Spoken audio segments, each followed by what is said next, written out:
Hi guys! I'm finally back from my vacation and ready to share part 3 of my Traveling with Debarquement Syndrome mini-series with you guys. So this video is going to be a look back on my trip. We're going to be discussing some of the things that worked and some of the things that didn't, and how it affected my symptoms, and maybe a few things that I do differently in the future. So first we're going to talk about the drive out there. As I said in my last video, it's really important to know how you react when you're traveling in a car. Are you better off as the driver? Are you better off as the passenger? Do you feel the same whether you're the driver or the passenger, just as long as the vehicle is in motion? Stopping for walks is generally very helpful. So anytime we stopped for a gas break, a restroom break, or a food break, I always tried to take some time to go out and walk around for a little bit. In a perfect world, that would be a really relaxing way to let your brain calm down from being on the road for so long. But in reality, when you're road tripping and you are making those restroom stops and gas stops and food stops, you're generally someplace right alongside the highway, like some sort of truck stop right there where you can hear all the sounds of all the trucks and cars driving by. I tend to be sensitive to sounds, so just hearing those trucks and those cars drive by on the highway, that constant whoosh, whoosh, whoosh, sent my symptoms skyrocketing. Instead, my symptoms almost got worse and it became difficult to walk. And then you're in an area where there's a lot of semi-trucks and a lot of traffic pulling in because everybody's wanting to pull off the highway and get gas or go to the rest stop. It becomes a dangerous situation to be wobbling around, feeling disoriented while you're surrounded by vehicles that are trying to pull into this area where you're trying to take a nice peaceful walk. So in reality, that was not as helpful for me as I would want it to be. We're gonna jump to a quick clip of me actually taking a walk at one of the rest stops during our trip. So I've had to mute this clip and do a voiceover for 2 reasons. Number 1, the wind and highway noise was so loud it was difficult to hear me talk in the clip. And number 2, my symptoms were so high I was having difficulty with my words and I'm not making a whole lot of sense in the clip. But basically I'm just letting you guys know that we've stopped for a break here at the rest stop and that I am trying to take a walk and help my brain calm down from the long car ride. So far my boyfriend has been driving and I've been the passenger, and I am about to take over as the driver for the next 200 miles. I'm also talking about how I found a place that's got a little bit of grass, and I'm noticing that walking in the grass seems to feel a little bit more helpful than walking on the flat pavement. So I decided that I was going to spend the rest of my time there at that rest stop walking in the grass instead of over on the paved sidewalk. So our total trip to our destination consisted of about 12 hours of driving.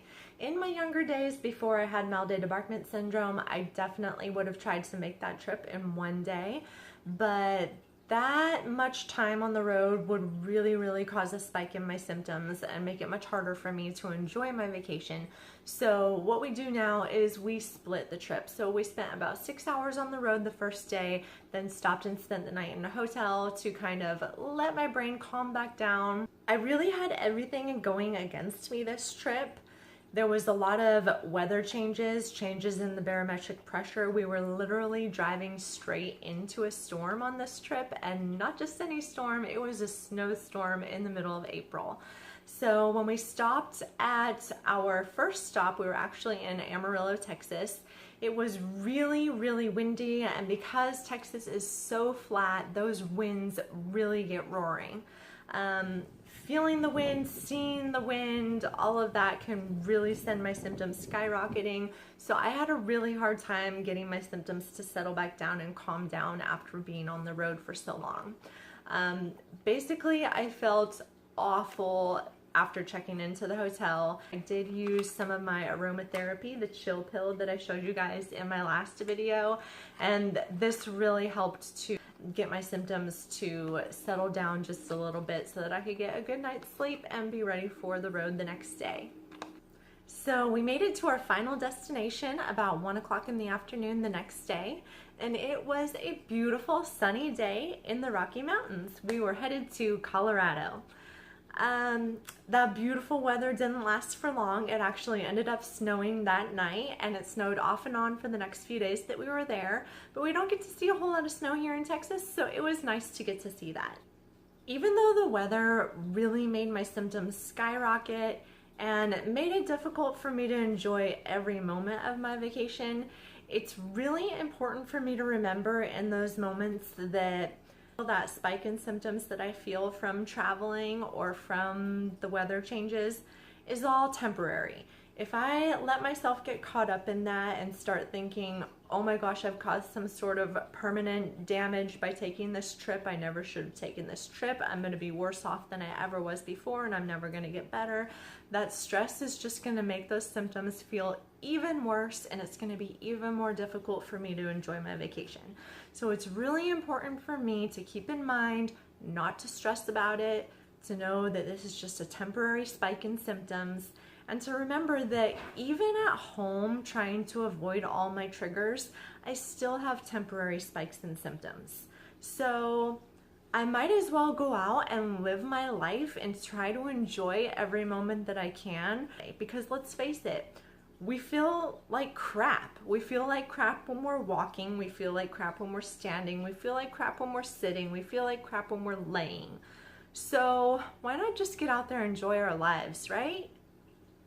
I guess basically what I'm trying to say is don't let the fear of something causing your symptoms to increase hold you back from going out and enjoying the things that you want to enjoy.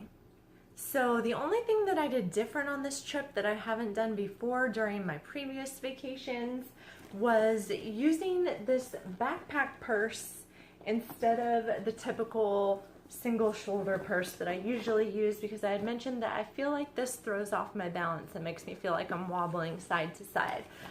So I was really happy with the improvement in symptoms that I noticed while using the backpack purse. I actually decided to start using this as my normal everyday purse because it really made an improvement with my balance. And it made it a little bit easier for me to go out and enjoy taking in some of the sights of the town. By using all of my tips and tricks that I shared with you guys in my previous videos, along with a few strategically planned breaks, I was able to go out and enjoy my time on my vacation. I had a temporary spike in symptoms after traveling, which lasted a little bit less than 2 weeks. One thing I noticed while looking back at my pictures and videos is that the carpet patterns in the hotels were very busy, which definitely correlated with my high symptoms. And the stress of traveling with cats probably added to the mix. I don't see the hotel industry doing away with horrible carpet patterns anytime soon, but a creative workaround for this might be to look into booking an Airbnb on my next trip. So if you're a fellow MdDS warrior and you're struggling to accept this as your new normal or as your new life, I just want to remind you that that doesn't mean giving up all the things that you love and enjoy. It just means sometimes getting a little bit creative and adjusting the way you do them.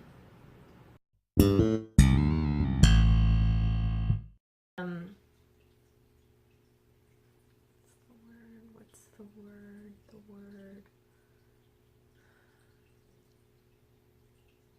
Disoriented.